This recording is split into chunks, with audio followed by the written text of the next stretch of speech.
हे दोस्तों, डोरी क्लार्क जब एक बहुत बड़े हॉस्पिटल सिस्टम के लिए कंसल्टिंग कर रही थी तब वहाँ पे उन्होंने नोटिस किया कि सभी लोग ना एक आदमी के बारे में बात कर रहे हैं जिसका नाम था लेनी। ना ये जो लेनी था ना, उसे उस हॉस्पिटल में एज अ कम्युनिकेशन डायरेक्टर एकदम नई नई जॉब मिली थी। पर इंटरेस्टिंग बात ये नहीं थी। इंटरेस्टिंग बात ये थी कि लेनी उसी हॉस्पिटल में इससे पहले तक एक नर्स का जॉब करता था, और एक नर्स से डायरेक्टली कम्युनिकेशन का डायरेक्टर बन जाना, ऐसा प्रमोशन मिल जाना, ये बहुत ही अजीब करियर चेंज था। ये चीज़ ऑब्वियसली बहुत क्यूरोसिटी पैदा करने वाली चीज़ थी। इसलिए ऑथर को भी ये लगा कि ये कैसे हुआ, क्यों हुआ एग्जैक्टली। इसलिए वो लेनी के पास उनसे मिलने गई, और जब उन्होंने उनसे पूछा कि तुम नर्स से डायरेक्टली कम्युनिकेशन मैनेजर कैसे बन गए, तो लेनी ने उनको बताया कि वो हमेशा से ही ना टेक्नोलॉजी और इनोवेशंस के लिए बहुत ही ज़्यादा पैशनेट थे। इसीलिए जब भी उनको फ्री टाइम मिलता था तो वो फ्री टाइम में टाइम पास करने के बजाय कोडिंग सीखते थे, वो भी अपना पैसा इन्वेस्ट करके। और ऐसे ही कर करके उन्होंने कुछ ऐप्स डेवलप कर लिए थे जिसकी फिर उन्होंने मार्केटिंग करना भी शुरू कर दिया था। ना ये सारी चीज़ों में वो ठीक ठाक परफॉर्म कर रहे थे। और ये उस टाइम की बात बता रहे हैं जब स्मार्टफोन्स, ऐप्स, सोशल मीडिया, ये सब कुछ बहुत नया नया था। ना ये सारी चीज़ जब लेनी कर रहे थे ना, तो इसके बारे में उनके बॉस को पता चल गया, जिसके ऊपर बॉस ने लेनी को बुला लिया ऑफिस में। ना स्टार्टिंग में ऑब्वियसली उनको डर लगा कि कहीं वो कोई गलती तो नहीं कर रहे हैं, पर ऐसा नहीं था। बॉस ने लेनी से कहा कि मैंने सुना है कि तुम ऐप्स वगैरह डेवलप कर रहे हो, उसकी मार्केट कर रहे हो, हमें भी हमारे हॉस्पिटल के लिए कोई सोशल मीडिया हैंडल करने वाला चाहिए, और मुझे लगता है कि तुम ये कर सकते हो। और जब उनके सामने ये ऑफर आया तो लेनी ने खुशी खुशी इस ऑफर को एक्सेप्ट किया, जिसकी वजह से लेनी एक सीधा साधा नर्स के बजाय सीधा कम्युनिकेशन का डायरेक्टर बन गया। अब देखो, बात ये थी ना कि लेनी के बॉस ने उनके बनाए हुए ऐप्स को देखा नहीं था कि वो ऐप्स कितना अच्छा परफॉर्म कर रहे हैं। उन्होंने बस उनका नाम सुना हुआ था कि कैसे जो लेनी है ना, वो बहुत ही ज़्यादा वैल्यू ऐड करने वाला इंसान है। वो वैल्यू प्रोवाइड करता है और बहुत काम करता है, मेहनती है, हार्ड वर्किंग है। और इसी चीज़ की वजह से आप बोल सकते हो उनका स्ट्रॉन्ग पर्सनल ब्रांड बन चुका था, जिसकी वजह से ही उन्हें ये सडन जंप मिला इन टर्म्स ऑफ मनी और स्टेटस। और ये तो चलो सक्सेस की बात हो गई। फेलियर के थ्रू भी कैसे आपको कई सारी अपॉर्चुनिटीज़ मिल सकती है, उसके ऊपर भी एक स्टोरी है जो ऑथर ने रीइन्वेंटिंग यू इस बुक में शेयर करी है, जो मैं आपको आगे बताऊंगा। बट उससे पहले समझते हैं हम कि पर्सनल ब्रांडिंग होती क्या है, वो इतनी ज़्यादा पावरफुल क्यों है। ना ये जो स्टोरी आपने पहले देखी वो दिखाती है कि अगर आपका एक स्ट्रॉन्ग पर्सनल ब्रांड बन जाएगा तो आपको कितना फ़ायदा दे सकता है, कैसे आपको फ्यूचर प्रूफ और फ्यूचर रेडी कर सकता है। ऐसी मैं एक और आपके साथ स्टोरी तो शेयर करूंगा, बट उससे पहले चलो जान लेते हैं कि पर्सनल ब्रांड एक्चुअली होता क्या है। तो एक तरफ होता है पर्सनल ब्रांड और एक होता है नॉर्मल ब्रांड। इन दोनों में फ़र्क क्या होता है आपको पता है? सिंपली देखे तो आप इस कंपनी को तो जानते ही होंगे, पर क्या आपको पता है कि इस कंपनी का जो फाउंडर है उनका नाम क्या था? उनके फाउंडर का नाम था डॉक्टर जॉन पेम्बरटन, जिसने कोका कोला को इन्वेंट करा ना। क्योंकि उनका कोई भी पर्सनल ब्रांड नहीं था, इसलिए आप उन्हें नहीं जानते हो, बट आप ब्रांड को जानते हो। इनफैक्ट कई सालों से लोग इसके प्रोडक्ट को यूज़ कर रहे हैं विदाउट उसके फाउंडर को जाने, बिकॉज आपको टीवी पे, बिलबोर्ड्स पे, सोशल मीडिया पे इसके कई सारे एड्स दिखे होंगे। और ये होता है समझो एक ब्रांड का एग्जाम्पल, जो मार्केटिंग से अपने प्रोडक्ट को बेच रहे हैं ना। गौर करने वाली बात यहाँ ये है ना कि यहाँ पे कोई एक पर्सन नहीं है जिसके ऊपर आप ट्रस्ट कर रहे हो, आप पूरी कंपनी पर ट्रस्ट कर रहे हो, और कंपनी पर ट्रस्ट करके आप प्रोडक्ट खरीद रहे हो। जबकि पर्सनल ब्रांडिंग में एग्जैक्टली इसका उल्टा होता है। जैसे कि फॉर एग्जांपल, क्या आप इस लोगो को जानते हो? आपको पता है ये कौन सी कंपनी का लोगो है? वेल ऑब्वियसली ज़्यादातर लोगों को पता है। क्या आपको पता है ये किसकी कंपनी है? वेल ज़्यादातर लोगों को ऑब्वियसली पता होगा, ये इलॉन मस्क की कंपनी है।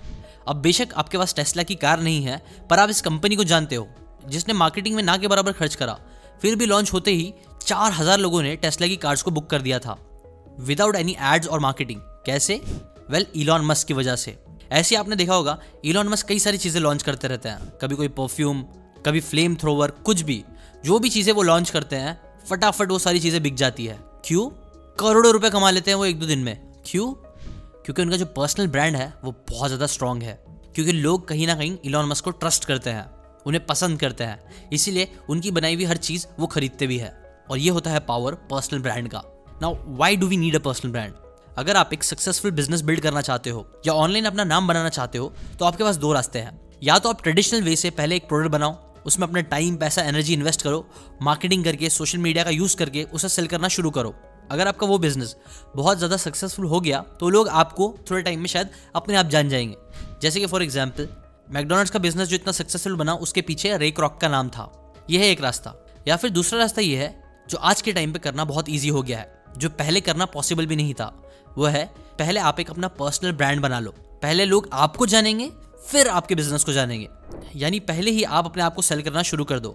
आपकी पर्सनैलिटी, आपके स्किल्स, आपके टैलेंट लोगों को दिखाओ, इन सब से एक ऑडियंस बिल्ड करो, और आपका पर्सनल ब्रांड से लोग आपके बिजनेस को जानने लग जाएंगे। जैसे फॉर एग्जाम्पल काइली कॉस्मेटिक्स, जो कि एक $1 बिलियन कंपनी बनी। क्यों? काइली जेनर की वजह से, जिसकी मार्केटिंग के लिए काइली की जो पर्सनैलिटी थी उससे ही सारा काम हो गया। और पर्सनल ब्रांड बनाने का सबसे बड़ा पॉजिटिव पॉइंट यही है कि आपको सक्सेसफुल बिजनेस स्टार्ट करने के लिए पर्सनल ब्रांड बना के बहुत ज़्यादा बड़ी ऑडियंस की भी ज़रूरत नहीं है। आपके मिलियंस ऑफ फॉलोअर्स नहीं भी होंगे तो भी आप इससे बहुत सारे पैसे कमा सकते हो। मैं ऐसे कई सारे लोगों को जानता हूँ जिनके 50K, 20K, इवन 10K से कम फॉलोअर्स है, बट स्टिल वो लोग मिलियंस ऑफ रुपीज़ कमा रहे हैं। बस एक चीज़ याद रखो कि एक सक्सेसफुल पर्सनल ब्रांड बनाने से पहले आप खुद से बस एक सवाल पूछना है। जब भी कोई आपका नाम सुनता है तो उनके दिमाग में क्या आना चाहिए, और वही चीज़ होगा आपका पर्सनल ब्रांड। लेनी और बॉसी दोनों ही केस में उनकी सक्सेस का रीज़न था कि लोग उन्हें कैसे परसीव करते हैं। जैसे लेनी के बारे में सब जानते थे कि ये काफ़ी टेक सेवी गाय है, टेक्नोलॉजी में इसका काफ़ी नाम है, और यही चीज़ उनके बॉस को भी पता चली थी, जिसकी वजह से जब अपॉर्चुनिटी मिली, सोशल मीडिया टेक्नोलॉजी की बात आई, तो उन्होंने लेनी को सीधा उसकी अपॉर्चुनिटी दे दी और हेड बना दिया।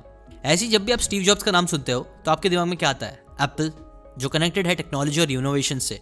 जब आप विराट कोहली का नाम सुनते होंगे तो आपके दिमाग में आता होगा स्पोर्ट्स, हेल्थ, वीगन, न्यूट्रिशन या सा, क्योंकि इन सभी ने अपनी स्टोरी को कुछ इसी तरह सामने रखा है। और यही रीज़न है कि विराट कोहली आज एड्स करने के लिए करोड़ों रुपए चार्ज कर रहे हैं। अच्छा पर्सनल ब्रांड बनाने के लिए आपको ये पॉइंट फॉलो करना बहुत ज़रूरी है, जो है मास्टर योर स्टोरी। अगर आप एक स्ट्रॉन्ग पर्सनल ब्रांड बिल्ड करना चाहते हो तो आपको अपनी स्टोरी के इन 3 पार्ट्स में मास्टरी अचीव करनी होगी।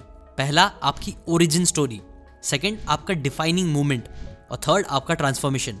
आज के टाइम पे जितने भी लोग सक्सेसफुल पर्सनल ब्रांड बनाते हैं उन सभी की स्टोरीज में ये 3 चीज़ें आपको देखने मिलेगी। आई थिंक आज के टाइम पे जो सबसे पावरफुल पर्सनल ब्रांड किसी का है तो वो है एलन मस्क। अगर आप उनकी ओरिजिन स्टोरी को देखोगे तो वो साउथ अफ्रीका से बिलोंग करते थे, अमेरिका आए थे डुअल डिग्री लेते हुए। ये कुछ हुई उनकी बेसिक ओरिजिन स्टोरी, और जब पेपल बना के उसे उन्होंने जब मिलियंस में सेल किया तब वो मिलियनर बन गए। ये हो गया उनका डिफाइनिंग मोमेंट। और लास्ट, जब उन्होंने अपनी सारी सेविंग स्पेसएक्स और टेस्ला में डाली, जहां उन्होंने स्पेसएक्स को बिल्ड करा और टेस्ला को बंद होते होते बचाया, तो ये कहीं ना कहीं बहुत ट्रांसफॉर्मेटिव था, जिसके बाद ही वो दुनिया के रिचेस्ट इंसान बन गए।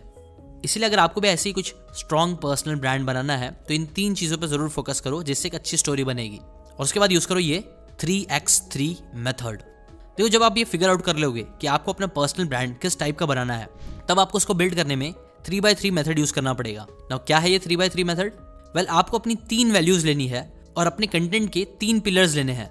और जब भी आप कंटेंट क्रिएट करो, चाहे वो कोई वीडियो बनाओ, सोशल मीडिया पे पोस्ट करो, कुछ भी करो, तो आपको अपनी 3 वैल्यूज़ और 3 कंटेंट पिलर्स पे फोकस करना है और इसे 3x3 की चीज़ों के अराउंड रिवॉल्व करना है। जैसे हर ब्रांड आपकी वैल्यू शेयर करता है। नाइकी कहता है जस्ट डू इट, आप करो, हम आपके साथ हैं। एप्पल कहता है थिंक डिफरेंट, और वो अपने हर प्रोडक्ट में इस वैल्यू को डालने की कोशिश करते हैं, जो उनके प्रोडक्ट को बाकियों से बहुत अलग बनाता है। डिज्नी कहता है टू मेक पीपल हैप्पी, और उनकी सारी मूवीज़ आप नोटिस करना, कार्टून सब बहुत हैप्पी वाइब्स देते हैं और उसकी सब हैप्पी एंडिंग्स होती है। आपने शायद ही कोई डिज्नी की मूवी देखी होगी जिसकी एंडिंग हैप्पी ना हो। इसी तरह आपको भी अपने कुछ वैल्यूज़ को लेना है और उसके अराउंड ही कंटेंट बनाना है। जैसे फॉर एग्जांपल मेरी वैल्यूज़ है like humility, loyalty, collaborations, toughness, altruism. तो इनमें से अगर 3 वैल्यूज़ को सिर्फ मैं कंसिडर करूँ तो ह्यूमिलिटी बहुत ज़रूरी है मेरे लिए, लॉयल्टी बहुत ज़रूरी है और कोलैबोरेशंस बहुत ज़रूरी है। तो इन वैल्यूज़ के साथ मैं अपने 3 कंटेंट पिलर्स, जो कि है समझो बुक्स, जहाँ मैं ह्यूमिलिटी के साथ दूसरों की बातें सीखता हूँ, कंटेंट क्रिएशन, जहाँ मैं लॉयली लोगों के साथ वो सारी बातों को शेयर करता हूँ, और कोलैबोरेशंस, टफनेस आप बोल सकते हो, वो है एंटरप्रेन्योरशिप के बारे में बातें करना। बिकॉज मुझे लगता है यहाँ पे सबसे ज़्यादा टफनेस और कोलैबोरेशन की ज़रूरत पड़ती है। तो आपको देखना ये सारी चीज़ें आपको हमेशा मिलेगी मेरे कंटेंट के थ्रू। मैं हमेशा लोगों को बुक्स रीड करने के लिए, दूसरों से सीखने के लिए एनकरेज करता हूँ दूसरों को, जो कहीं ना कहीं ह्यूमिलिटी होती है। मैं एंटरप्रेन्योरशिप को बहुत फेवर करता हूँ बिकॉज मैं कोलैबोरेशन में बिलीव करता हूँ। प्लस मेरे वैल्यूज़ में सेल्फ रिलायंट भी एक बहुत आता है। इसीलिए मैं आप लोगों को भी देखो पैसिव इनकम कमाना, बिजनेस, फाइनेंशियल फ्रीडम, ये सब चीज़ के बारे में बात बताता रहता हूँ। बिकॉज मुझे लगता है कि ये सारी चीज़ें सच में आपको बहुत ज़्यादा लाइफ में वैल्यू ऐड कर सकती है, आपकी लाइफ को कंप्लीटली बदल सकती है। और इसी के आसपास इसलिए मैं कंटेंट बनाता रहता हूँ। बस यही 3:3 ऐसे ही आप भी 3 वैल्यूज़ और 3 कंटेंट पिलर्स अपने चुन लो और इनको इंस्टाग्राम, यूट्यूब, फेसबुक, हर जगह पे यही सारी चीज़ें डालते रहो, एक मैजिक पिल के साथ, जैसे बोलते हैं कंसिस्टेंसी। और बस आप एक स्ट्रॉन्ग पर्सनल ब्रांड बना लोगे। धीरे धीरे से ही, टाइम लगेगा, बट एक ना एक दिन आपका स्ट्रॉन्ग पर्सनल ब्रांड बन ही जाएगा। जाते जाते मैं आपके साथ एक और स्टोरी शेयर करना चाहूँगा जो पर्सनल ब्रांड के पावर को बताती है विथ फेलियर नॉट सक्सेस। जैसे कि बोसी डार नाम के एक आदमी थे जो सर्बिया में पैदा हुए थे, पर फिर वो यूएस में रहते थे, जहाँ वो बहुत ही सक्सेसफुल लाइफ जी रहे थे एज एन साइंस एग्जीक्यूटिव। उस टाइम पे उनको भी ऐप्स बहुत ही इंटरेस्टिंग लगते थे, इसलिए उन्होंने ऐप्स डेवलप करना सीखा, अपना टाइम लगाया, पैसे इन्वेस्ट किए और लिटरली $thousands इन्वेस्ट करे एक ऐसी ऐप बनाने में जो किसी के काम का नहीं साबित हुआ, जो कि पूरा फेलियर हुआ।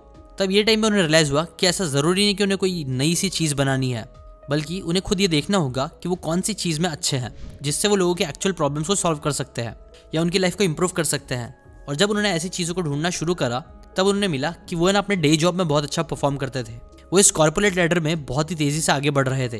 वो हमेशा प्रमोट होते जाते थे। इनफैक्ट इतना ज़्यादा कि उनके कलीग्स उनसे पूछने लग गए कि वो ये सब कैसे कर रहे हैं। कई बार उनको लोग कॉफ़ी पे इन्वाइट करते थे ये सब चीज़ें पूछने के लिए। और जैसे उन्होंने एक बार लोगों से मिल के अपने सीक्रेट्स बताना स्टार्ट करे, अपनी बातें बताना स्टार्ट करी, उनकी डिमांड और इंक्रीज होने लग गई।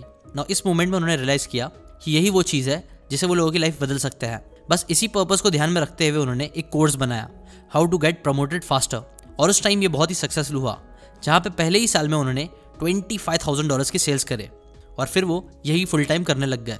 ना ये स्टोरी से देखो आपको मालूम पड़ेगा कि जब तक आप फेल नहीं होते हो तब तक कई बार आपको रियलाइज़ नहीं हो पाएगा कि एग्जैक्टली आपको किस चीज़ में अपना पर्सनल स्ट्रॉन्ग ब्रांड बनाना है। तो इसीलिए फेलियर से मत डरो, बस एक्शन लेते रहो। याद रखो पर्सनल ब्रांड क्या होता है, क्यों वो आपके लिए बहुत ज़्यादा ज़रूरी है। अपनी स्टोरीज़ को मास्टर करो, जिसके अंदर ओरिजिन स्टोरी, डिफाइनिंग मोमेंट और ट्रांसफॉर्मेशन, ये 3 पार्ट्स आते हैं। फिर 3x3 वाले मेथड को यूज़ करो, जहाँ कोई भी अपने तीन वैल्यूज़ जिसके आप सबसे ज़्यादा फिक्र करते हो, उन वैल्यूज़ को पकड़ो और उनके अराउंड 3 कंटेंट पिलर्स बनाओ, जिसकी हेल्प से आप कंटेंट बनाओ और लोगों के साथ शेयर करो रेगुलर बेसिस पे कंसिस्टेंटली। और अगर आप ऐसी बुक्स की बातें फ्री में सीखते रहना चाहते हो तो इस चैनल को सब्सक्राइब करके बेल आइकन जरूर दबाना। ना जैसे कि आपको पता ही होगा, इलॉन मस्क का बहुत अच्छा स्ट्रॉन्ग पर्सनल ब्रांड था। अगर आप जानना चाहते हो कि इलॉन मस्क को कौन सी चीज़ों ने इतना सक्सेसफुल बनाया, तो उनकी बुक पे मैंने एक समरी बना के डाली है, आप जाकर जरूर चेकआउट करो, आपको और इंस्पिरेशन मिलेगा। लिंक आई बटन डिस्क्रिप्शन में मिल जाएगा आपको। तो चलो मिलते हैं उस वीडियो में। टिल देन चैनल को सब्सक्राइब करके बेल आइकन जरूर दबाना, ताकि इस made in India world's number 1 book summary channel का आप पार्ट बन सको और लोगों के अंदर बुक्स पढ़ने का शौक पैदा कर सको, ताकि हम सब सीख के मिल के आगे बढ़े ज़िंदगी में। अभी के लिए इतना ही। Thanks for watching.